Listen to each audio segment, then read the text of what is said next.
Thank you, Mr Deputy Speaker. I rise to speak in support of this motion, knowing well that the huge difference that needs-based funding is making in my area, despite this government's dangerously ham-fisted approach to its implementation, which has included a $30 billion cut. This is despite an election promise to match Labor dollar for dollar. Even with this government's lack of commitment to the Gonski reforms, the funding that has been made available so far is definitely making a real difference.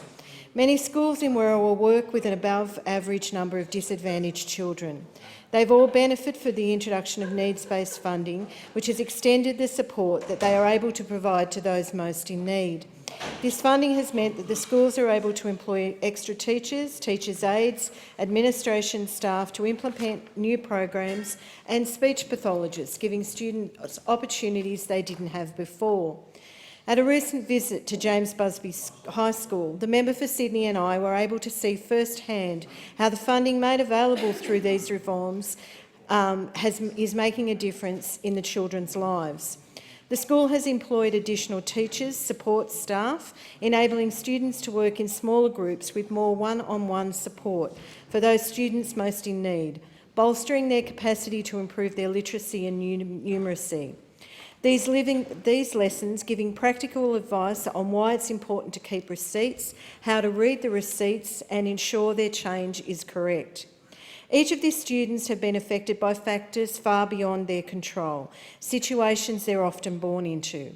Needs-based funding has opened up opportunities for these students that they would not have previously had, enabling them to improve their literacy and numeracy where they would have struggled without these funds. The principal at James Busby High School, Olympia Bartiolio, is a passionate advocate. She is so committed to her students that she's worked at the school for her entire teaching career. Her passion and dedication and the dedication of her team has been clear in the conversations that I've had when visiting the school, and it is being noted by other community members more broadly. Lanier High School is a great example of the benefits that needs-based funding is bringing to my community. 82% of the families attending this school are in the lowest quartile of the Family Occupation and Education Index. It already has a long tradition of providing greater opportunities to less advantaged communities in Western Sydney. I know this firsthand through the years my sister and I attended, and more recently my sons.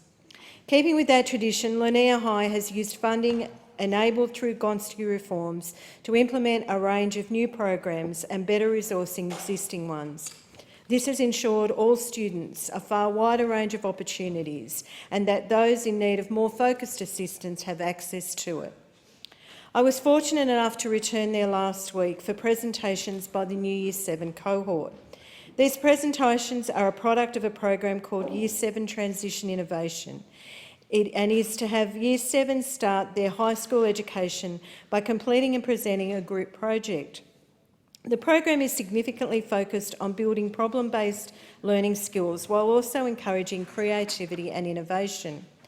The project was to improve the local park, with students asked to create a new space where the community can come and be together.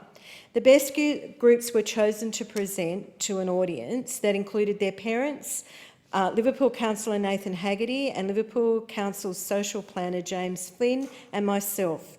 The standard was extremely high. We were all impressed by the creativity on display.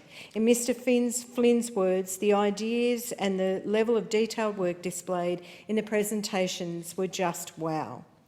The group presentations included many aspects of promoting learning: teamwork, critical thinking, practical art and hands-on craft skills, as well as encouraging them to make new friends in a fun environment and fostering a greater sense of community amongst the new cohort.